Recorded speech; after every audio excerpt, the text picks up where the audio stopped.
परमात्मा कहते हैं या थोड़ा सा तो जीवन है, और इसका ये भी ना मालूम जो है कितने दिन का। हम अप्रोक्सीमेटली जीते हैं ये सोच करके 80-90 वर्ष तक जीवन रहता ही रहता है, और ये कभी ध्यान में नहीं आती कि कोई 5 वर्ष का मर गया, कोई 10 वर्ष की मर गई बहन बेटी भाई, कोई 25 वर्ष के मर गए, कोई 50 वर्ष में मर जाते। तो ये फिक्स क्यों मान लिया आपने 80-90 वर्ष तो ये तू बस एक दूसरे ने देख के अटकलबाजी से हम रह रहे हैं। इसके विषय में परमात्मा कहते हैं, अपने ऊपर उदाहरण देते हैं, साथी हमारे चले गए हम भी चलन हारे, कोई कागज में बाकी रह रही तात लगी है वार। हम देखते हैं अपने साथ में रिश्तेदारों में वो जा रहे हैं और अपना भी नंबर आने वाला है, लेकिन हमारी कोई कागज में बाकी रह रही है। जिस दिन वो बाकी पूरी हो जाएगी फिर देखना आपकी भी टिकट कटेगी। कबीर थोड़ा जीवना और मंडे बहुत मुंडान, अंतिम बिना ज्ञान के व्यक्ति के आखिरी सांस तक ये जीवी का काल ये बेदन लाए रखे, ये बनवा दूं वो करवा दूं, और बुढ़ापे में ज्यादा छिड़ा करे बीमारी, ना बालक माने ना उसकी बुद्धि ढंग से काम करे।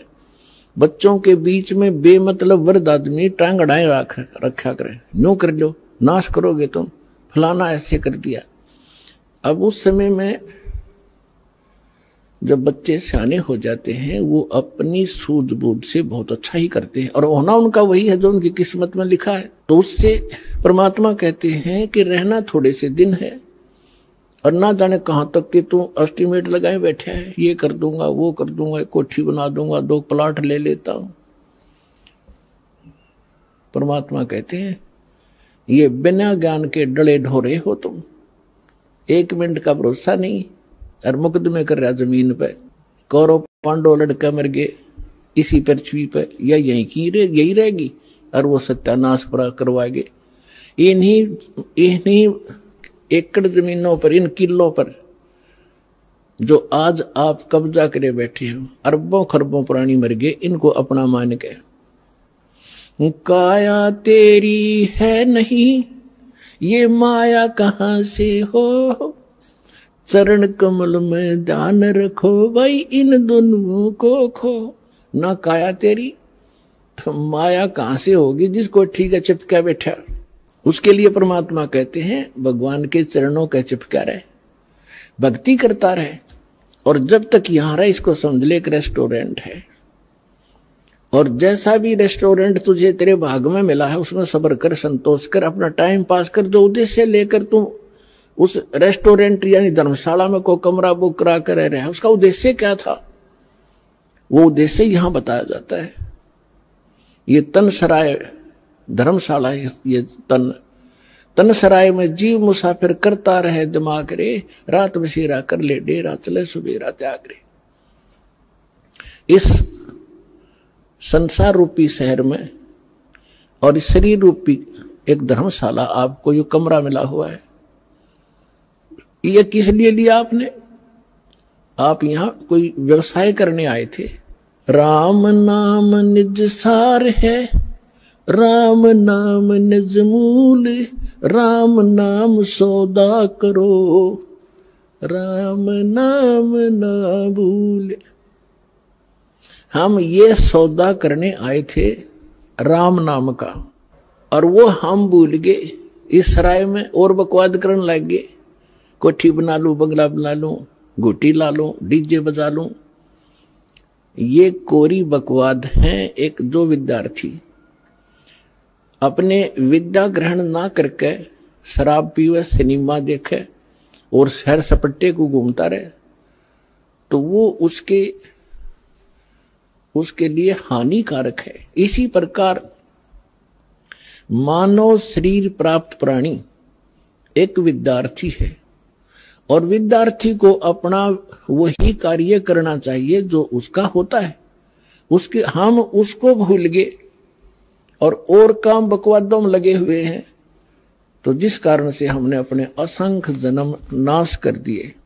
तो पुण्यात्मा, आपका सौभाग्य है कि आपको ये मार्ग मिला, ये ज्ञान मिल रहा है, और ये ज्ञान ऐसा है आपकी आत्मा को झंझोड़ कर धर देगा,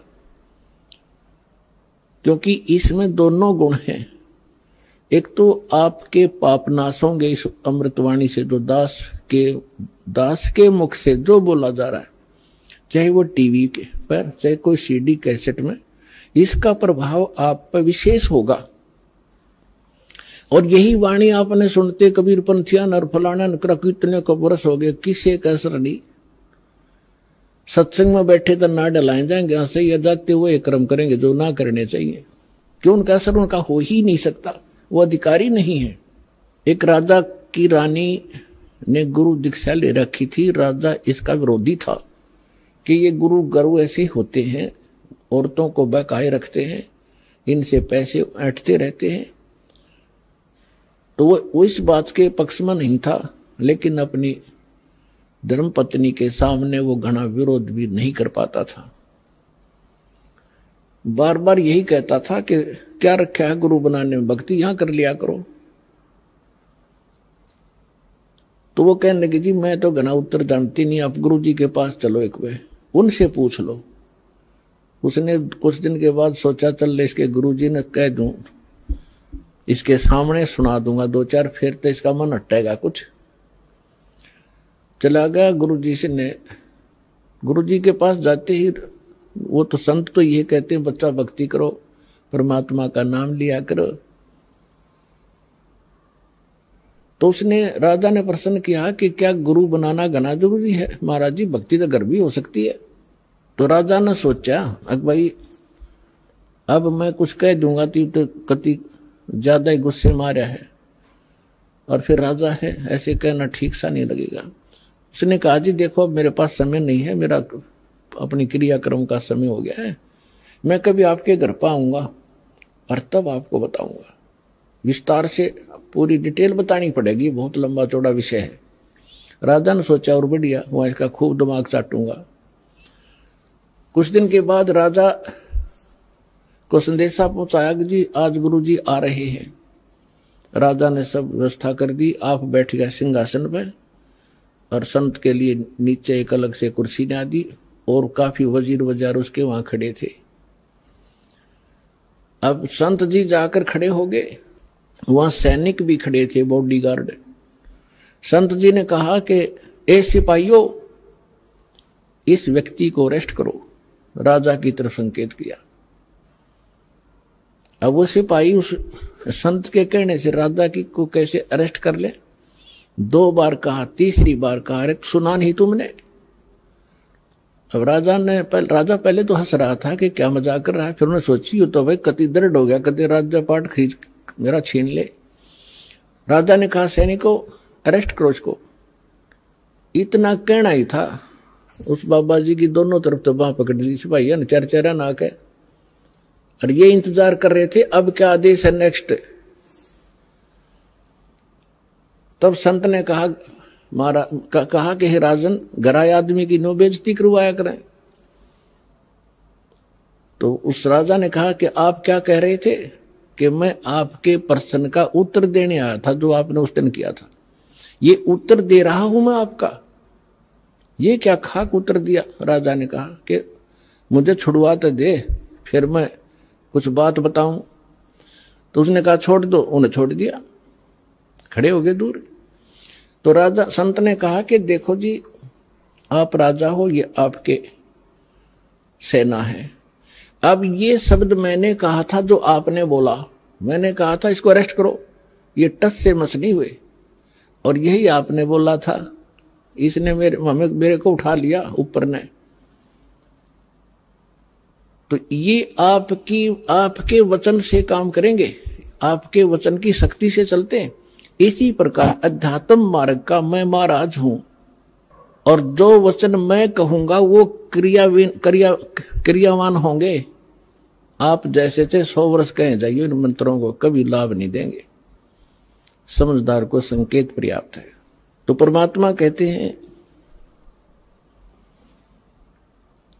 कबीर एक दिन ऐसा होएगा सबसे पड़े बिछो, राजा राणा राव रंक सावधान क्यों न हो। एक दिन ऐसा होगा सब बिछड़ोगे तुम और कोई तुम्हारे साथ नहीं जागा। कबीर साहब कहते हैं हिड़की दे दे रोएगी सुरता जब तू चलेगी अकेली। आज तो इस परिवार में आपका खूब दिल लग रहा है, या कोठी मेरी, बेटा मेरा, बेटी मेरी, या कंपनी मेरी, और जब 1 मिनट में तेरा जाने के वो कागज पूरे होंगे तब नो कह पछाड़ खा खा रोएगी सुरता। तो जब तू जागी अकेली, तेरा कोई आगे पाछे होगा नहीं, गुरु तूने बनाया नहीं ताकि तेरे सामने आके खड़ा हो जाता का बेटा और उनको भगा दे यम के दूतों को। एक दिन ऐसा होएगा सबसे पड़े बिछो, राजा राणा राव रंक सावधान क्यों न हो। उजड़ खेड़े ठीकरी ये गड़गड़ गए कुम्हारे, वो रावण सरीखे चले गए भाई लंका के सरदार। ऊंचा दिखे धौलरा और मंडी चित्ती पोले, एक हरि के नाम बिना यू काल मारे रोले। एक एक शब्द मालिक का विचार करियो पुण्यात्माओं। कहते थे ना बहुत ऊंचे महल दिखाई दे हैं 2-2, 3-3 मंजिल के, और खूब उसके ऊपर चित्रकारी और चिप्स लगा रखी है। एक परमात्मा की भक्ति बिना यू काल त्री रोल मार रहा है, तना मूर्ख बना रहा है। 1 सेकंड में मृत्यु हो जाएगी और फिर गधा बन कर घूम रहा होगा, कुमार तरह लठ मार रहा होगा। तो परमात्मा ये बताना चाहते हैं कि जितना तू जानता है इतना ही नहीं, इससे आगे भी कुछ है, वो परमात्मा या उसके बच्चे संत ही बताया करते। उनसे तुम संपर्क नहीं रखते। आप जिस समाज में रहते हो उनको इतना ही ज्ञान है जो आप प्रतिदिन कर ही रहे हो। परमात्मा कहते हैं कहा चनावे मेड़िया लंबी बीत उसार, घर तो 3.5 हाथ वही घना तपोने 4। परमात्मा कहे कि खुशी मना रहा है, लंबी लंबी 4 दीवारी बनाकर ऊपर नीम बरवा के कि घर तो 3.5 हाथ घना तपोने 4। और कह कबीर अधिकाग है उनको नहीं विचार। अपना हाथ इतना होता ही है, इसको हाथ बोलते हैं अपनी देसी लैंग्वेज में। प्रत्येक व्यक्ति का अपना शरीर 3.5 हाथ का होता है। हूंठ हाथ कहते हैं, हूंठ हाथ 3.5 हाथ। तो परमात्मा कहते हैं आपने तो 6 कमरे की कोठी बना रखी है, एक कमरे में एक पलंग पे एक कोण में वही सो सकता, कोई से में सो ले। तो कहने का भाव यह है परमात्मा का कि आप जी दूसरों को देखा देखी अपने कर्म ना बिगाड़ियो। जो तेरे भाग में भगवान ने दे रखा ठीक है, 1-2 कमरे 4 दिशे तेरे बना ले, और ना भी होता तो धक्का ना करिए, उसी में टाइम पास कर ले। सिर्फ ये सोचकर ये रेस्टोरेंट है, हमने कुछ दिन टाइम पास करना है। फिर हमारा दृष्टिकोण अपने परमात्मा पर आना चाहिए, कबीर भगवान पे। ये समर्थ थे, एक वर्ड में, एक शब्द में सारे ब्रह्मांड रख सकते हैं। पृथ्वी उस पर सब घास फूस बना सकते हैं, फिर पेड़ पौधे पैदा कर सकते हैं एज इट इज, फलदार नो के दो, सूर्य चांद बना रखे। तो वो परमात्मा एक झोंपड़ी में रहा करता और एक क्रिया करके दिखा करता कि है अपना वर्क भी करो, काम भी करो, राम भी जपो। इतना सच घना जरूरत नहीं है बकवादों की। यदि तुमने यहां भी सुखी रहना है और उस सुख में स्थान को प्राप्त करना है, तो फिर जब उस मालिक की तरफ देखकर आगे चलो, संसार की तरफ देखकर चलोगे, आप इस मार्ग पर बढ़ नहीं पाओगे। ठीक फिर परमात्मा कहते ज्यों राखे त्यों ही रहूं। कैसे ही रखे मालिक, चाहे अपने सुख कार दे, कोठी दे, नो प्रॉब्लम, पर भगवान ना भूलना। कहने का भाव मालिक का ये है, यानी कम से कम बता रहा है कि 3.5 हाथ और 3.25 का भी मकान हो तो भी संतोष करना, पर भगवान ना भूलना। अगर राम भूल गए और दूसरे की नकल के लिए किसी ने कोठी बनाई मैं भी बनाऊं तो बात बिगड़ेगी। भगवान कोई बालक नहीं, सब पता उसको कि इस बच्चे को जब तक खिलौना नहीं मिलेगा ये आगे नहीं चलेगा, तो वो भी खिलौने यहां वो देगा आपको, ऐसी बात नहीं, बालक नहीं है। अपने बच्चे को कोई रोता नहीं देख सकता, और समर्थ धनी पिता तक कदे ना देखे तो आप धनी पिता की संतान होगे हुई उस कबीर भगवान की। आपको किसी चीज का अभाव नहीं रहने देगा, लेकिन भक्ति करनी पड़ेगी। अब यहाँ की सतिथि बताते हैं परमात्मा की, आप किस स्थान पर रह रहे हो। साथी हमारे चले गए हम भी चालन हारे, कोई कागज में बाकी रह रही तात लगी है वारे।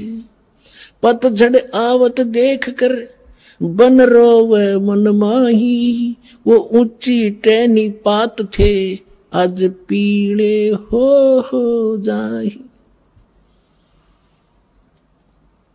पात जड़नता यूं कहे सुन भई तरवर राय, अब के बिछुड़े नहीं मिले न जाने कहां गिरेंगे जाए। तरवर कहता पात से सुनो पात एक बात, यहाँ की यह रीति है एक आवत एक जात। परमात्मा एक उदाहरण दे रहे हमारे लिए, क्या बता रहे हैं कि जैसे संसार रूपी वन में और एक परिवार रूपी पेड़ लगा हुआ है, पतझड़ आती है जब उनका पत्ते झड़ने का समय आता है, उस समय परमात्मा कह रहे हैं कि पहले हरा भरा था वो वन, अब मन में रो रहा है कि कोई पत्ता नजर नहीं आ रहा, पीले होकर गिर रहे हैं। और फिर क्या बताते हैं, पतझड़ के अंदर पुराने पत्ते टूट टूट कर पीले होकर गिर जाते हैं। कोई गंदे नाले में गिरता है, कोई पशुओं के पैरों के नीचे काटा जाता है, या कोई इकट्ठा करके फूंक दिया जाता है। उसकी तुरंत बाद छोटी छोटी कोपर फूट आती है और फिर वो पत्ते बनकर फड़फड़ाने लग जाते हैं। 1 साल वो फड़फड़ा लेते हैं और फिर उनकी वही दशा होती है, फिर नई कोपल आ जाती है। तो परमात्मा समझाना चाहते हैं कि आज जो हमारे जैसे बूढ़े हो गए, ये पीड़े हो गए, हम सफेद बाल साफ दिखाई दे रहे हैं, जान का टाइम आ लिया, और अब भी बकवाद ना छुट्टे तो फिर वो मूर्ख आदमी है। और तुरंत ही दादा की मरण का टाइम हो गया, पोते तैयार हो लिए, 50-60 साल वो पोते नाच कूद लेंगे, फिर उनकी वह दशा होगी। तो परमात्मा कहते तुम रह कहाँ रहे हो, कदे बुद्धि से काम लिया, और लिया तो कोई विकल्प नहीं था, आज आपके सामने विकल्प है इसका कि ये काम करके आप इसको सदा के लिए समाप्त कर सकते हो। परमात्मा समझा रहे हैं कि पतझड़ आवत देखकर बन रोवे मन माही, ये उच्ची टहनी पात थे ये पीड़े हो जाए। पात जड़नता यूं कहे सुन भई तरवर राय, अब के बिछुड़े नहीं मिले ना जाने कहां गिरेंगे जाए। अब जैसे कोई व्यक्ति को पता लग जाता है कैंसर होगी, डॉक्टरों ने बता दिया कि अब 10 दिन का मेहमान है, सभी रिश्तेदार इकट्ठे होने शुरू हो जाते हैं, कुल के लोग भी हाजिरी लगाना शुरू कर देते हैं। और वो कहता है, उसको उस समय महसूस होता है कि जिस परिवार में मैं रहा था इसमें रह नहीं पाऊंगा, जाना पड़ेगा। तो वो अपने आप कहता है भगवान अब क्या होगा मेरा, ना जाने कहां जाऊंगा। तो कुल के लोग सांत्वना देते हैं, भाई चिंता ना करें, यहाँ तो सबके साथ ऐसी ही बनती है, कोई पहले मर गया कोई पीछे मर गया, ये तो सबने ही जाना है। तो यहाँ की ये एक रीति है, और ऐसी सांत्वना हम देकर उसको संतोष देते हैं, और अपनी चिंता फिर नहीं रहती। हम सोचें इसको कुछ सांत्वना दें, यो ठीक ठाक मर जा। तो यही उदाहरण दे रहे हैं परमात्मा के पात जड़नता यूं कहे, एक परिवार से निकल कर जाने वाला जो व्यक्ति मरने वाला कह रहा हो, सुन भई तरवर राय, अब के बिछुड़े नहीं मिलेंगे तेरे तय। ना जाने कहाँ गिरेंगे जाए, ना जाने कुत्ते बनेंगे, गधे बनेंगे, पता नहीं कहाँ दुर्गति होगी। अब तरवर कहता पात से सुनो पात एक बात, यहाँ की यह एक रिवाज है, परंपरा है, रीति है। एक आवे पोता आ गया, दादे की टिकट कट गई, एक आवे एक दात। यहां यह चिंता तो कर मत, ये तो होगा। अब इसका विकल्प बताते हैं परमात्मा।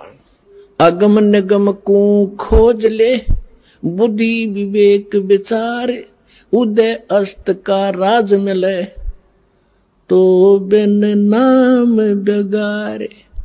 पूरी पृथ्वी का राजा यदि ये सत साधना नहीं कर रहा तो बेगार कर रहा है, बेगार। वो डले ढो रहा है। जब राजा डले ढो रहा तो आप अपने हिसाब लगा लो, एक जनसाधारण नागरिक राजा को तो सक्षम मानता है, समर्थ मानता है, उसके आगे भीख मांगता फिरता है। और परमात्मा कहते हैं वो भी डले ढो रहा है जो सत भक्ति नहीं करता। अब बेगार की डेफिनेशन बताऊंगा आपने, क्योंकि आप तो नई दुनिया में जन्मे हो, हम उस पुरानी दुनिया में जन्म कर नई से भी संबंधित हैं। इसलिए हमने पिछले भी सारे फार्मूले याद हैं और वर्तमान के भी।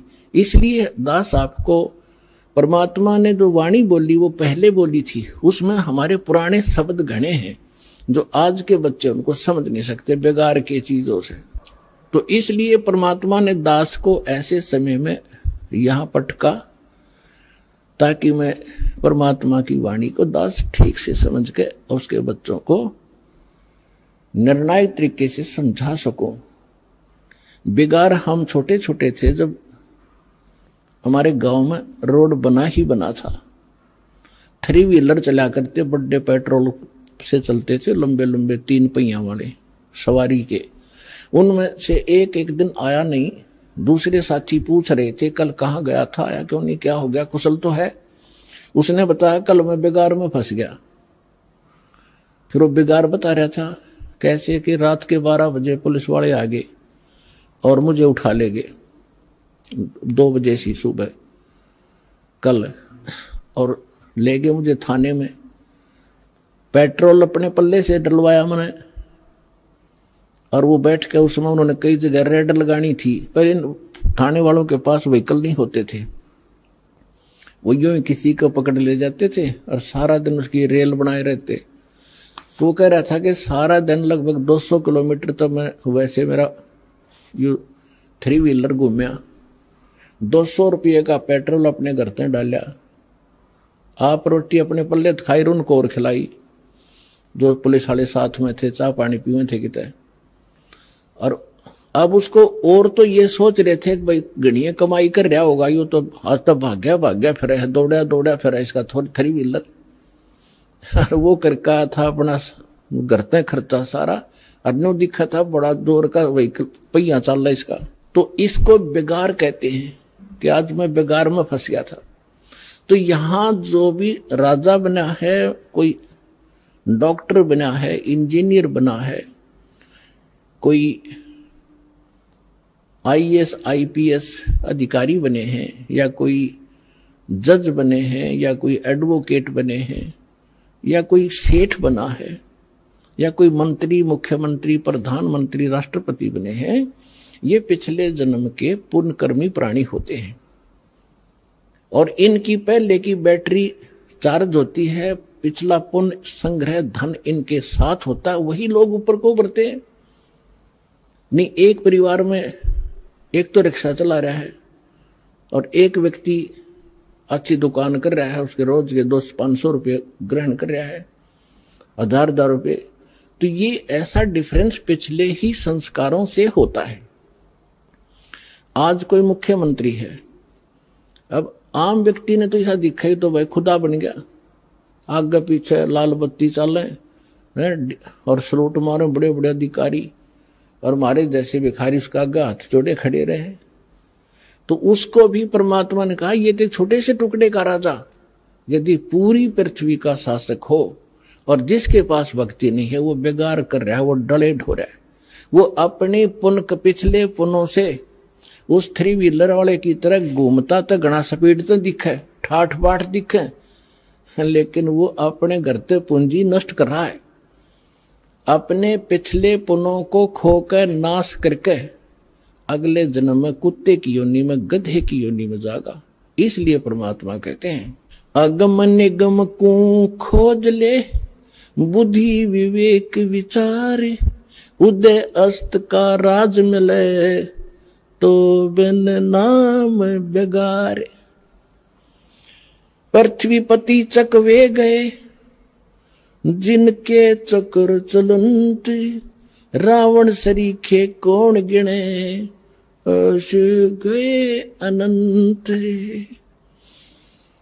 बिन उपदेश अचंभ है, ये क्यों जीवत हैं प्राण, भक्ति बिना कहाँ ठोर है, ये नर नाही पाषाण। ये भगवान, इस आत्मा के ऊपर कितना जामा बैठ गया, कैसा हमारे अंदर इतना कठोरपन आ गया, इतनी जबरदस्त चोट मारी दाता ने। इसको जगाने के लिए तू कहाँ बैठा है, तू कर क्या रहा, तेने करना क्या चाहिए था। और जिस सुख को तू यहां खोज रहा है वो भी ना मिलता तेरे को, क्योंकि वो आपको केवल संस्कार ही प्राप्त होगा। चाहे कितने कुबद कमा ले, कितनी चोरी कर ले, और कितना रिश्वत ले ले, कितनी मिलावट कर ले, कितने डाके मार ले, आपके भाग में उतना ही रहेगा, ज्यादा नहीं रह सकता। कल आपने चोरी करके 2 लाख कमा लिया, अगर कोई ऐसी समस्या पैदा हो जाएगी 4 लाख में पंडा छूटेगा। और पैसा रहा नहीं, वो कर्म पाप बिगाड़े, कर्म बिगाड़े थे वो जो के तू तेरे सिर पर धरे रह जाएंगे, वो तेने भोगने पड़ेंगे। तो परमात्मा कहते हैं कि बिन उपदेश, देखो उपदेश माने गुरु के शिक्षा और दीक्षा, दोनों उपदेश में आ जाते हैं। जो बिन उपदेश आश्चर्य है, अचंभ है, ये क्यों जीवत है, जीव प्राण, और भक्ति बिना काठोर है, ये नर नहीं, मनुष्य नहीं है, ये तो पत्थर है। इतना विवेक नहीं रखते ये लोग। नर नाही ये पाषाण, जिनका इतना ज्ञान और ऐसी भगवान की वाणी का असर नहीं हो रहा, कहते मानुष नहीं है फिर ये तो पत्थर जैसे हृदय के इंसान हो गए। पाप कर्मों का ज्यादा प्रभाव है। और फिर जैसे आपको अभी आपने सुना कि मिलना भाग्य ही है, भाग से अधिक हो नहीं सकता। और जो आपने 2 नंबर के काम करे वो कर्म और बिगाड़ लिए, वो पाप आपके साथ रहेंगे, धन नहीं रहेगा। फिर इसका विकल्प बताया परमात्मा ने, ठीक है अनजानपने में जो गलती होगी सो होगी, आगे से सतर्क हो जाओ, यहां से दीक्षा लो, आपके पिछले पाप भी नाश होंगे, आगे आपके भाग्य में ना होगा, ये समर्थ है, आपके नए लेख लिख देगा ये कबीर भगवान, वो समर्थ शक्ति है, समझ लेना इस बात को।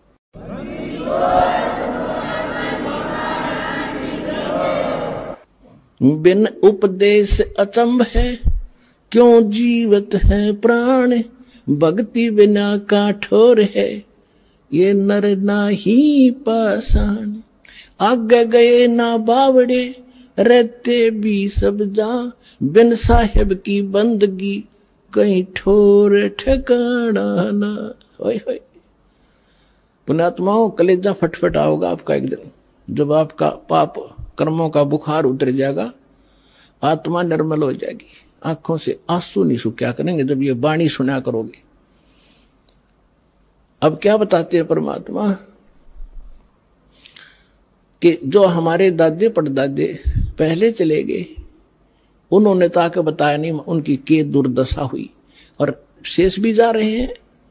अब भगवान आके बताते हैं स्वयं, और फिर उस जिन संतों से वो मिलते हैं वो संत बताते हैं। तो क्या बताते हैं कि पहले चले गए वो तो वापस नहीं आपको बताने आए, और रहते भी सब जा रहे हैं, और बिन साहेब की बंदगी, बिना भगवान की भक्ति की ठोर ठिकाना। अब यहां समस्या और आती है, भगवान कौन है, साहेब कौन है। अब ये दास ने आपको बहुत बार बता रखा है, इसको बार बार रिवाइज ना करूं, क्योंकि देखो एक तहसीलदार भी साहब है, मालिक है, स्वामी है। एक कमिश्नर, डिप्टी कमिश्नर भी, डीसी भी स्वामी है, डीएम बोल रहे कई जगह उसको। और मंत्री भी, पर मुख्यमंत्री भी साहब है, प्रधानमंत्री भी साहब है, राष्ट्रपति भी साहब। तो यहां कौन से साहब की तरफ संकेत किया गरीबदास जी ने? उनका कौन साहब था? अनंत कोट ब्रह्मांड का एक रुति नहीं बहार, सतगुरु पुरुष कबीर हैं ये कुल के सिरजनहार। हम सुल्तानी नानक तारे, दादू को उपदेश दिया, जात जुलाहा वेद न पाया, वो काशी में कबीर हुआ। यानी ये भगवान भी बता दिया है वो साहेब कौन सा जिसकी भक्ति करनी चाहिए। ये वो परमात्मा है जो काशी में धानक जुलाहे रूप में कबीर रूप से नाम से आए थे। ये अनंत कोट ब्रह्मांड का स्वामी, ये है मेरा साहेब। तो यहां कहते हैं पहले गए अग गए ना बावड़े, रहते भी सब जा, और बिन साहेब की बंदगी कहीं ठोर ठिकाना ना। जैसे आज यहां प्रधानमंत्री बन गया, भक्ति की नहीं तो राजा का नेक्स्ट जीवन गधे से शुरू होता है। ये विधान बता रखा है भगवान का। अब गधे का जीवन जब पूरा होगा वहां मृत्यु, फिर कहेंगे चलो कहां? कोई पुण्य बना है तो स्वर्ग में जाओगे। स्वर्ग का समय निर्धारित है आपके संपुनों के आधार से। वो पुण्य, आपकी पूंजी जब समाप्त हो जाएगी फिर चलो नरक में, पाप वहां भोगने पड़ेंगे। जब तक हम कबीर साहब की शरण में नहीं आते, इस दास से उपदेश लेकर सत भक्ति आप नहीं करोगे, तो आपको केवल वर्क डन मिलेगा। जैसा कर्म किया वैसा ही भगवान आपका, थारा भगवान उतना ही फल देता रहता है। जिसको तुम भगवान मानते थे वो केवल इतना ही काम कर सकते हैं, जैसा कर्म वैसा ही फल। और ये परमात्मा आपके पाप नाश करेगा, ना भाग्य में होगा, और आपको आवश्यकता होगी नो नहीं बेमतलब डिमांड करोगे वो नहीं मिलेगा। एक विद्यार्थी जो आवश्यक वस्तु मांगता है पिता माता वही देते हैं, और वो मांगा मैंने बंदूक ला दे कि पागल है पिताजी, विद्यार्थी को गन ला के देगा तो ऐसी डिमांड करोगे फिर नहीं मिलेगी आपको। हाँ, जो आवश्यक होगी, समर्थ पिता सब कुछ देगा अपने बच्चे को, हर पल पल पर सारी सुविधा देता है, तो आप समर्थ की शरण में आ गए हो। तो इस प्रकार अब फिर उसके बाद जब आप नरक में जाओगे, फिर नरक से कहेंगे चलो समय पूरा होगा, कुत्ता बनो, कुत्ते का समय पूरा हुआ, चलो आगे नेक्स्ट जीवन। और फिर कभी मनुष्य बन गए भूल भटक कर, फिर यही क्रियाएं, फिर मृत्यु, फिर चलो। तो कहते हैं आगे गए ना बावड़े, ये रहते भी सब जा, और बिन साहेब की बंदगी कहीं ठोर ठिकाना ना। और इस परमात्मा की भक्ति करने से, इसकी भक्ति ना करने से क्या कहते हैं? संसा शोक सराय में सुतक दिन राती, जीवत जग में जूते पड़े फिर जम तोड़े छाती। कि सब किसी ने देख ले, किसी का ज्ञान कंप्लीट नहीं, सब शंका के अंदर है, सबको संशय बना हुआ है, सबको ये चिंताएं सता रही है। कहते संसा शोक सराय में, इस मनुष्य रूपी सरा में ये तुम्हारे अंदर भर रखी काल ने। और सुतक दिन रहती, सुतक एक टेंशन खत्म हो दूसरी तैयार, वह कितना तो सेट हो इतने तीसरी तैयार। कहते सूतक सी हो ही रहे तुम्हारे इस दिमाग में, जैसे बच्चे पैदा होया करें, मच्छर से पैदा हो, कहते सूतक तुम्हारे साथ ला रखे, और जीवित जग में जूती पड़े। अब हम क्या सोच रहे हैं बुढ़ापे में सुख होगा? इन बुढ़िया ने पूछ लो किसा सुख से इनके जीने। जो भक्ति नहीं करते, भक्ति करेंगे उनके तो हाथ आप रखेंगे बच्चे, क्योंकि एक तो भक्ति की शक्ति, और फिर बच्चों के अंदर विनम्रता। यहाँ आप देख रहे हो, कोई कितना का, कोई किसी की बहन, कोई किसी कितना तो भाई आया हुआ है, और सबको इतनी आदर देते हैं, बूढ़े बुजुर्ग भाई बहनों को, अपनों को भी ना दिया जाए यहाँ पर। और यहाँ आकर जो ऐसा नम्र होंगे तो घर में क्या वो ऐसा भाव नहीं बरतेंगे? तो सुख भी इसी तरीके से उस वृद्ध अवस्था में भी होगा, और फिर भगवान की भक्ति साथ होगी, 100 रोग कटेंगे। बुढ़ापे में तो सारे तो दुख हो जाया करें, शरीर भी कंडम, रोग भी घर करें, आंखें दिखे नहीं, बालक भी गुर्रावे। तो इस प्रकार परमात्मा कहते हैं बूढ़ा होवे पड़े खाट में, बूढ़ा होवे पड़े खाट में सुने बचन खारे, कुत्ते तावण का भी सुख को ना ये छाती फूकण हारे। जो बिना ज्ञान की बहु न्यो उलाने दिया करे बूढ़ा बुढ़िया ने। पुराने समय में बूढ़ा बुढ़िया की खाट गेट पर डाली जाया करती और बहू कह कर जाया करती तो देखिए कुत्ता ना बढ़ जा घर में। अब बुढ़ापे में जब दिक्कत फिर उड़ा के वो कुत्ता बिल्ली सब बदमाश हो कि तन की तय बढ़ जा, वो कूद मस्ता रहेगा अंदर जाके न। तो दूध दाद या लस्सी लस्सी खिंडा दी गिरा दी उसने, तो बहू आवेगी अंदर जाते देखेगी उसकी सौ पर सुई जावेगी, तब उसको लाना देती है। परमात्मा कहते वृद्ध हुए फिर पड़े खाट में सुने वचन खारे, और कुत्ते ताउन का भी तुम्हारा सुख को ना तुम छाती फूकण हारे। वह बहू फिर ये चमोल्य सुनाओगी, तुम शब्द श्लोक सुनाओगी, और कुत्ते भी ना हटा सकती, तुमने छाती फूक दी मारी।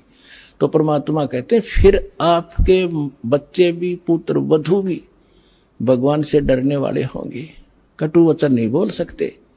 क्योंकि ऐसा है व्यक्ति को, यदि कोई तगड़ा व्यक्ति कटु वचन बोलता है वो बोलेगा नहीं, क्योंकि विरोध करने का उसमें सामर्थ्य नहीं, वो रोया करे, उसमें वो गरीब होकर रोता है और परमात्मा उसकी घड़ी सुनता है। तो इसलिए कोई ऐसे अपनी पुत्र वधू को या सास अपनी वधू को, क्योंकि नई नई बेटी आती है वो बहुत संकुचित और शर्मा कर रहती है, डर कर रहती है, उससे बहू वो सास भी कोई गलत व्यवहार करती है तो उसकी आत्मा दुख पाती है।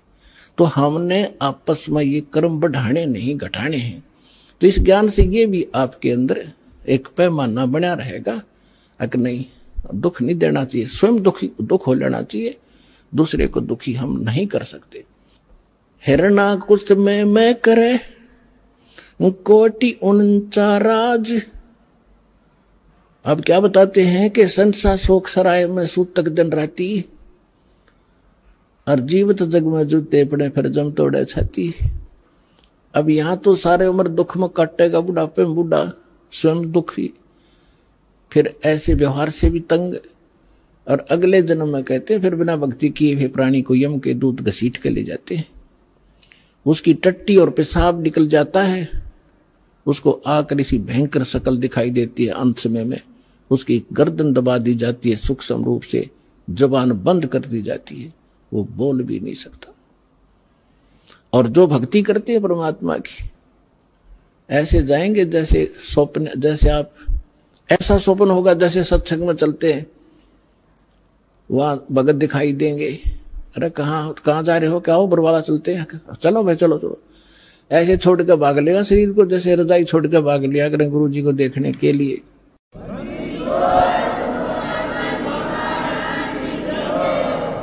और फिर सतलोक में फिर ऊपर जाएंगे त्रिकुटी पे, सारे निकलते दिखाओगे यहाँ से गणेश के कमल में, फिर सावित्री ब्रह्मा वाले लोक में कमलों से होते हुए, फिर नाभि ब्रह्मा विष्णु जी और लक्ष्मी जी के लोक से होते हुए सबका अकाउंट क्लियर करवा के, फिर वो जैसे कोई जाते हैं ना कहीं पर नए स्थान पर, तो पीछे पीछे सारे उसका अनुसरण ही करते रहते हैं, यहाँ ये कर ले, बता कर ऐसा यहाँ कर, अच्छा यहाँ से कर दे, यहाँ जूते जमा करा दे, यहाँ जोत का सामान जमा करा दे।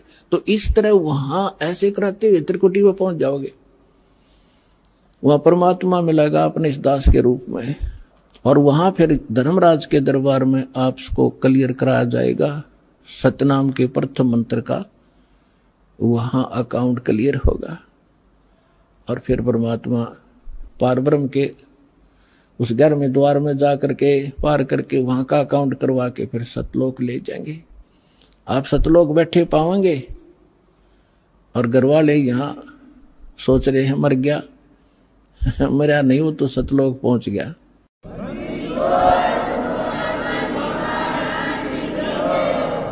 हरणा कुछ में मैं करे, यहाँ की इस भौतिकवाद की कितनी इसके अंदर कमजोरी है, जिसको ऊपर आमांडी पाके बैठे थे। कहते हिरण्यकशिपु ने पूरी पृथ्वी पर शासन बना लिया था अपना, और न्यू कहता मैं ही हूं, मैं भगवान हूं। हल्दी की गांठ प्राप्त करके 5-4 वर ले लिए ब्रह्मा जी से, सुबह मरूं ना शाम मरूं, दिन में मरूं ना रात मरूं, पशु से मरूं ना पक्षी से मरूं, मनुष्य से मरूं ना फलाने से मरूं। और फिर बस इससे अपने आप को मान बैठा, आई एम गॉड, मैं हूं सब कुछ। तो परमात्मा कहते हैं सूक्ष्म ज्ञान में, हिरण्यकशिपु में मैं करे पूरी पृथ्वी का राज, ऐसे नरसिंह ले गया जो तीतर को बाज। कहते यह ब्रह्मटी होगी इन लोगों की। हिरण्यकशिपु छाती तड़वाई, ब्राह्मण बाणा और कर्म कसाई। बगैर ज्ञान के भक्ति भी करता था, ऐसी सिद्धियां भी प्राप्त कर ली थी जिसको उससे भ्रम हो गया कि मैं सब कुछ बन गया। तो परमात्मा कहते बिना ज्ञान के हिरणा कुछ छाती तोड़वाई और ब्राह्मण बाणा और कर्म कसाई। वो तो भगत दिखाई दे, ब्राह्मण माने भगत भी होता है, वो तो भगत और भक्ति करे, और कर्म कसाई वाले तो कहते ऐसे लोगों की छाती तोड़ा टूटिया करती है। भगवान ने उसका पेट फाड़ के गिर दिया। हरना कुछ छाती तोड़वाई और ब्राह्मण बाणा और काम कसाई। कबीर लूट सको तो लूटियो, राम नाम की लूटी, पीछे फिर पछताओगे, प्राण जहांगे छूट। अब ये बात आप पहले भी पढ़ा सुना भी करते, लेकिन आज सुनोगे ना आपकी छाती में लगेंगी सारी, क्योंकि अधिकारी के बिना ये अमल में आ ही नहीं सकती। और परमात्मा की दया इस दास पर है। आपको दास बार बार समझाता है, दास एक जीव है, लेकिन समर्थ के संग में उस परमात्मा ने दास को अपना मान लिया। और दास एक चलता फिरता पावर हाउस है, थोड़े पावर का, जो इस पूरे संसार ने तो पर्याप्त है, इतनी पावर है दास को दे रखी है।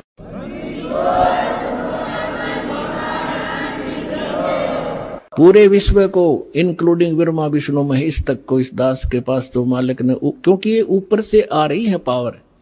अब जहां कोई पावर हाउस है बरवाला में, वो पावर हाउस एक खोखा है और उसका कनेक्शन थर्मल प्लांट से है, जहां बिजली दिन रात बनती ही रहती है, वहां एंड होता ही नहीं। और इसकी अपनी अक्षमता है, ये बरवाला के लिए पर्याप्त है। तो इसी, लेकिन वो लाइट आ रही है वहां से, अगर यहाँ इसको जरूरत ज्यादा बढ़ेगी तो इसकी अक्षमता भी बढ़ जाएगी, लेकिन लाइट आ रही है पीछे से ही। तो उस परम पिता से, कबीर भगवान से, सतलोक से दास के पास वो पावर आ रही है और आगे कनेक्शन दास आपको उसी पावर से दे रहा है। अब क्या बताते हैं, कबीर जिव्या तो वाहे भली, जो रटे हरि नाम, नहीं तो काट के फेंक दियो, यो मुख में भलो ना चाम। परमात्मा के नाम के जाप की कितनी महिमा बता रहे परमात्मा। वैसे तो जिव्या बहुत काम आवे, खाना खान में भी काम आवे, और भी कड़वा मीठा चाखण के भी काम आती है। परमात्मा कहते हैं यदि इससे आपने भगवान की भक्ति और उसका गुणगान नहीं किए तो इस चाम की, इसे अच्छे जगह पे मुंह तो हम सबसे उत्तम मानने हैं, इसमें कति आवश्यकता नहीं। ये जीव ना तो फिर ईसा जुल्म करेगी। कहते हैं एतय पराई आत्मा जीव बांध तलवार, या जीव तलवार का काम करेगी। कोई गरीब, एक कमजोर व्यक्ति को एक तगड़ा व्यक्ति, बलवान व्यक्ति कोई अपने मुख से ऐसे वचन कह देता है, अब उसके साथ ना प्रतिशोध कर सकता, ना उसको कुछ जवाब दे सकता, बैठ कर रोता है। उसकी आत्मा को जख्मी कर दिया उस नीच व्यक्ति ने इस जीभ वाली तलवार से। आइए अब हम उन श्रद्धालुओं के अनुभव जानते हैं जो जगत गुरु तत्वदर्शी संत रामपाल जी महाराज जी से दीक्षा प्राप्त कर चुके हैं तथा उनके द्वारा बताए गए भक्ति मार्ग पर चल रहे हैं। नमस्कार सर। सर साहिब जी। सर क्या नाम है आपका? शिव कुमार दास। शिव कुमार जी, आप कहाँ से हैं? मैं आगरा से हूँ। शिव कुमार जी, संत रामपाल जी महाराज से नाम दीक्षा आपने कब ली? मैंने 17 अप्रैल 2016 में नाम दीक्षा ली। सर, संत रामपाल जी महाराज से नाम दीक्षा लेने से पहले क्या आप भक्ति साधना भी करते थे? जी, मेरे पापा मम्मी सोमवार का व्रत रखा करते थे और जो पूजा पाठ किया करते थे वही मैं किया करता था। लेकिन मैंने देखा घर में कि ज़्यादातर प्रेत बाधाएँ रहती थी और कभी डॉक्टर के पास जाते थे, उनसे आराम नहीं मिलता था और तांत्रिक वगैरह घर में आया करते थे। तो मुझे लगता था कि शायद तांत्रिक वगैरह जो आते हैं इन्हीं से लाभ मिलता है। तो मैंने भी सोचा कि शायद मुझे भी इसमें जाना चाहिए और देखना चाहिए कि ये क्या होता है। तो मैं भी तांत्रिक की किताबें लाया और एक गुरुजी थे यमुना पार तांत्रिक बहल, उनको मैंने चिट्ठी लिखकर भेजी और उन्हें अपना गुरु मानकर मैंने भी ये काम चालू कर दिया और देखा तो इसमें काफ़ी लोगों को लाभ भी मिलते थे। और इसके बाद घर की आर्थिक स्थिति इतनी खराब थी कि घर में बहुत ही ज़्यादा गरीबी की स्थिति चलती थी। पापा ईमानदारी से पैसा कमाते थे, फिर भी हमें कोई लाभ नहीं मिल रहा था। सर, फिर आप संत रामपाल जी महाराज की शरण में कैसे आए? तो पापा मम्मी ने बोला कि हम भी गुरु बनाना चाहते हैं, हमें भी लेके चलो। तो एक दिन वो उनके साथ चले गए बरवाला आश्रम में और उनको 2013 में पापा मम्मी उनसे जुड़ गए। सर, संत रामपाल जी महाराज से नाम दीक्षा लेने के बाद क्या आपको लाभ भी प्राप्त हुए? जी, मैं तो नहीं जुड़ा था, लेकिन पापा मम्मी के जुड़ने के बाद मेरी भाभी को 15-16 साल हो गए थे और बच्चे नहीं हो रहे थे और सब डॉक्टर्स को दिखा लिया था। तो उसके बाद 1 साल बाद ही मेरी भाभी को लड़का हुआ और मेरी मम्मी की जो प्रॉब्लम थी, जैसे प्रेत बाधाएं जो थी, वो अपने आप ही सॉल्व होने लगी। हमारे घर में कोई बाबा वगैरह ये सब आते थे, जिस दिन नाम दीक्षा ली उसी दिन वो सब चले गए और धीरे धीरे हमारी आर्थिक स्थिति ठीक होने लगी। लेकिन मैंने नाम दीक्षा नहीं ली थी और मेरी भी प्रॉब्लम थी, कुछ डॉक्यूमेंट वगैरह नहीं आ रहे थे, वो भी आने लगे।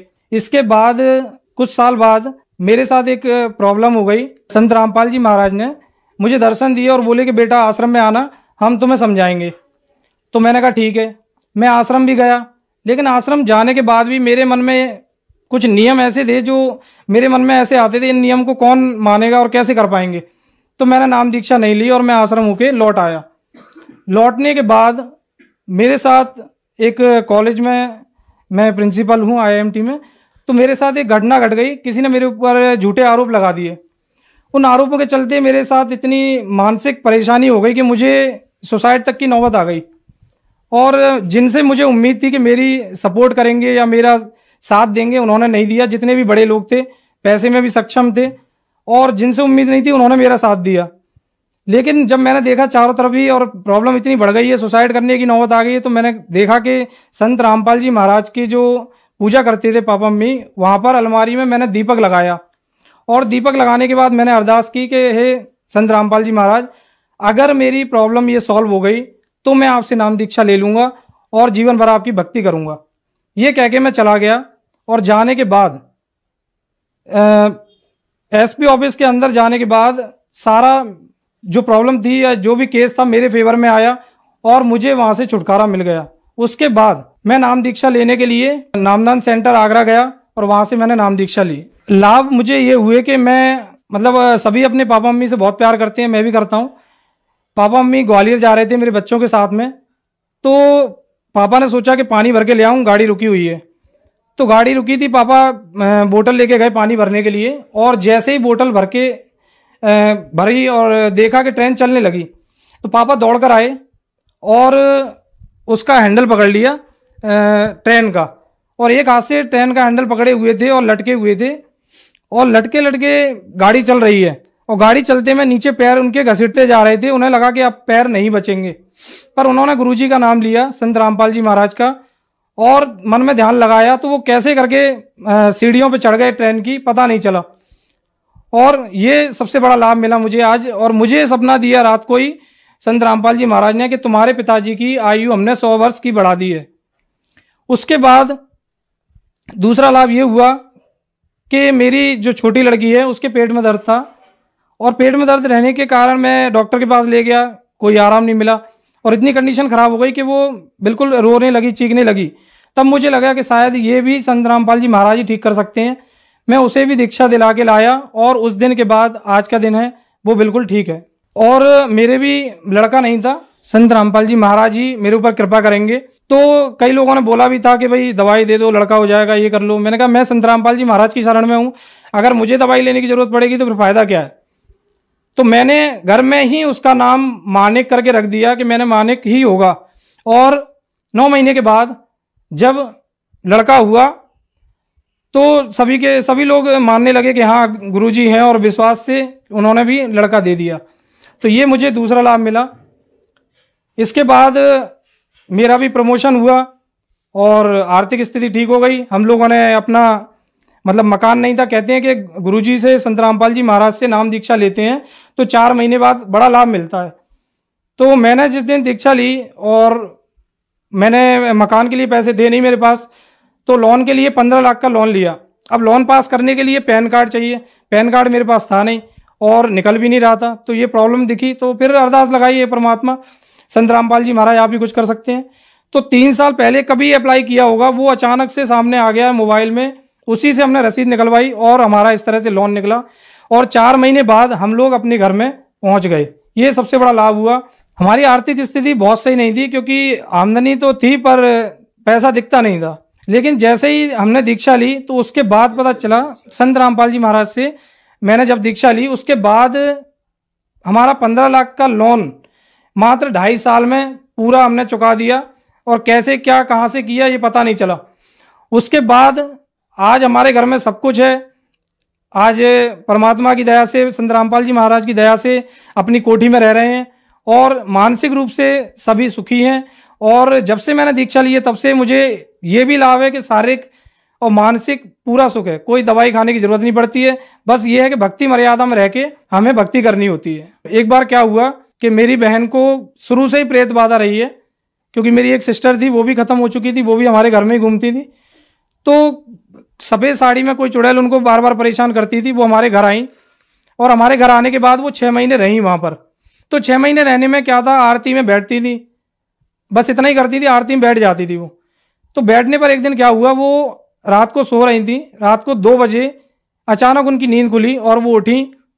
और उठने के बाद उन्होंने क्या देखा कि संत रामपाल जी महाराज सफ़ेद कुर्ते में खड़े हुए हैं और संत रामपाल जी महाराज उनसे कह रहे हैं कि बेटा आप सो जाओ, चिंता मत करो, मैं आपके साथ हूँ और मैं इसको देख लूँगा जो भी आपको परेशान कर रही है। अब उनके और जो प्रेत था उनके बीच में गुरुजी और उनकी क्या बात हुई संत रामपाल जी महाराज की, ये तो नहीं सुना मेरी बहन ने, लेकिन उसको क्या सुनाया और कैसे हड़काया और उसे भगा दिया। और उसके बाद संत रामपाल जी महाराज ने मेरी बहन से बोले कि बेटा तुझे जो 2 परेशानियां हैं वो तेरी मैं दूर कर दूंगा, तेरी जो लड़का नहीं है वो और जो तेरे हस्बैंड की नौकरी नहीं है वो। ऐसे बोलकर अंतर ध्यान हो गए, चले गए वहाँ से। और मेरी बहन देखा तो सुबह अपने पलंग पर नहीं थी और बीच में बिल्कुल घर के लेटी हुई थी। उसने सुबह उठ के बताया कि मेरे साथ ऐसी ऐसी बात हुई। और उसके बाद मेरी बहन को लड़का भी हुआ और मेरे जो जीजाजी हैं उनकी नौकरी भी लग गई और उनको लड़का हो गया। और एक लाभ बताना चाहूँगा, मेरी मम्मी छत पर किसी काम से चढ़ रही थी, चढ़ते चढ़ते मैं ऊपर जैसे ही चढ़ने को हुई उनका पैर फिसल गया और वो उल्टी नीचे गिरी और एक गमला रखा हुआ था सीमेंट का, उसके ऊपर जाके गिरी। गमला पूरा चूर चूर हो गया और रीढ़ की हड्डी में हल्की सी चोट भी आई और पूरा निशान पड़ गया नीला। लेकिन हम संत रामपाल जी महाराज की शरण में हैं, डॉक्टर के पास तो जाते ही नहीं है और हमने कहा वही सही करेंगे। और 6-7 दिन तो जब हुए जब मम्मी पूरी तरह से फिर से स्वस्थ हो गई, बाकी चोट लगी उसके बाद भी वो काम करती रहीं और उन्हें ऐसा कोई परेशानी नहीं हुई कि बहुत ज़्यादा दर्द हो रहा है या क्या हो रहा है। बाकी ये सबसे बड़ा चमत्कार हुआ। और घर में मम्मी का ब्लड प्रेशर आज के टाइम में 220 पर हॉस्पिटल ले जाना पड़ता है, उनका 250 रहता है और 250 में भी वो काम करती रहती हैं। ये भी बड़ा चमत्कार है कि उन्हें उस कंडीशन में भी कुछ नहीं होता है, जबकि डॉक्टर कहते हैं कि भाई इसके बाद तो आप उन्हें एडमिट कर दो, दिखवा लो, ये प्रॉब्लम हो जाएगी वो हो जाएगी, पर ऐसा कुछ नहीं होता है और इतने में भी वो काम करती रहती हैं संत रामपाल जी महाराज की कृपा से। सर, संत रामपाल जी महाराज से नाम दीक्षा लेने के बाद आपको बहुत सारे लाभ प्राप्त हुए, जैसे कि आपने बताया संतान न होने की आपके परिवार में समस्या थी, फिर आपके परिवार ने संत रामपाल जी महाराज से नाम दीक्षा ली और संत रामपाल जी महाराज की कृपा से आप लोगों को संतान की प्राप्ति हुई। तो जो दर्शक आज आपको देख रहे हैं और वह भी आप ही की तरह इन परेशानियों से जूझ रहे हैं, उनके लिए आप क्या कहना चाहेंगे? मैं सभी लोगों से यही प्रार्थना करना चाहूँगा, संत रामपाल जी महाराज जो भी ज्ञान बता रहे हैं एक बार उसे सुने जरूर और उसे अपने ग्रंथों से मेल कराएं कि क्या वाकई में वो कह रहे हैं वो ज्ञान सही है या गलत है। और उस ज्ञान के आधार पर आप भक्ति करके देखें, नाम लेके देखें और आपको आज जो समस्या है उससे तो आपको छुटकारा मिलेगा ही मिलेगा, साथ में जो जन्म मरण की परेशानी है, जो सबसे बड़ा रोग है आज के समय में, वो भी आपका खत्म हो जाएगा। और ये रोग सिर्फ संत रामपाल जी महाराज ही खत्म कर सकते हैं, इनके अलावा और कोई नहीं कर सकता। ये बिल्कुल सत्य बात है। सर, आप एक एजुकेटेड पर्सन हैं, आप एक मैनेजमेंट कॉलेज में प्रिंसिपल के पद पर कार्यरत हैं। हम आपसे यह पूछना चाहेंगे कि कुछ लोग कहते हैं कि संत रामपाल जी महाराज से उनके अनुयायी अंधश्रद्धा के तहत जुड़ते हैं, क्या ये सही है? जो लोग ये बात करते हैं कि अंधश्रद्धा के तहत जुड़े हैं, तो मैं उनको ये बताना चाहूँगा कि अगर आप लोग पढ़े लिखे हैं वाकई में, तो पढ़े लिखे होने का सबसे बड़ा फायदा तो यही है कि हम अपने धर्म ग्रंथों को खुद पढ़ के देखें, क्या वाकई में संत रामपाल जी जो महाराज जो बता रहे हैं वो एक्चुअल है या नहीं है, या हम लोग ऐसे ही उन्होंने बता दिया और मान लिया। ये बिल्कुल नहीं है। जब मैं उनसे जुड़ा था तो जुड़ने पर मैं सिर्फ ये सोच के जुड़ा था कि मुझे आराम मिल जाए, मुझे जो परेशानी हो रही है वो दूर हो जाए। लेकिन बाद में ये पता चला कि मैं जिससे जुड़ने जा रहा हूँ ये तो खुद परमात्मा आए हुए हैं, संत रामपाल जी महाराज। और मैंने उनके ज्ञान सत्संग को बाद में सुना और मैंने अपने धर्म ग्रंथों से मिलाया, गीता जी भी देखी, वेद भी देखे, कुरान भी देखे, बाइबल भी देखे, गुरु ग्रंथ साहिब भी देखा, सब देखा तो पता चला कि जो भक्ति विधि वो बता रहे हैं वो तो सब हमारे शास्त्रों से मेल खाती है और इसीलिए हमें लाभ मिलता है। परमात्मा तो एक ही है और वो कौन है ये सिर्फ संत रामपाल जी महाराज बताते हैं। बाकी जो लोग हैं वो अपनी अपनी भक्ति और क्रियाओं में लगा के बस भक्तों को उलझाए हैं। ये बिल्कुल सही बात है। सर, क्या संत रामपाल जी महाराज से नाम दीक्षा लेने के बाद देवी देवताओं की भक्ति या ब्रह्मा विष्णु महेश की भक्ति को छोड़ना पड़ता है? जी नहीं, ये जो भी बोलते हैं ये धारणा बिल्कुल गलत है।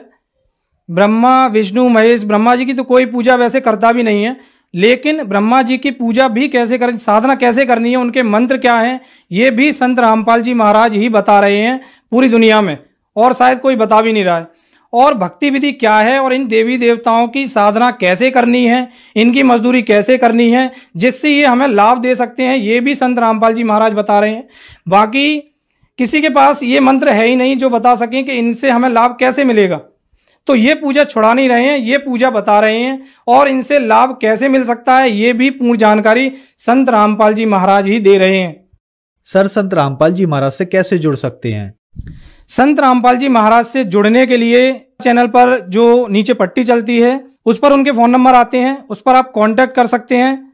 और नामदान सेंटर आगरा में या हर शहर में खुले हुए हैं, आप वहां पर संपर्क करके नाम दीक्षा ले सकते हैं। लेकिन मैं तो यही कहूँगा कि दीक्षा लेने से पहले आप जो भी उनकी पुस्तक हैं, ज्ञान गंगा, जीने की राह, गीता तेरा ज्ञान अमृत, अंधश्रद्धा भक्ति कतरा जान, ये पढ़ें और ज्ञान समझें, क्योंकि ज्ञान समझ में आ जाएगा तो अपने आप ही आपको पता चल जाएगा कि संत रामपाल जी महाराज जो भक्ति बता रहे हैं वो क्या है।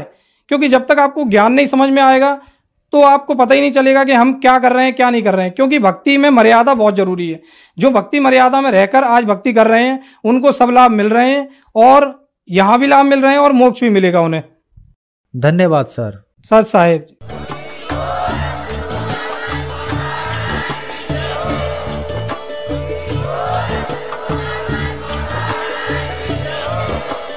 आप सुन रहे थे जगत गुरु तत्वदर्शी संत रामपाल जी महाराज जी के मंगल प्रवचन। अधिक जानकारी के लिए विजिट कीजिए हमारी वेबसाइट www.jagatgururampalji.org। संत रामपाल जी महाराज जी के शुभ आशीर्वाद से पूरे विश्व भर में 500 से भी ज्यादा नाम दीक्षा केंद्र हैं।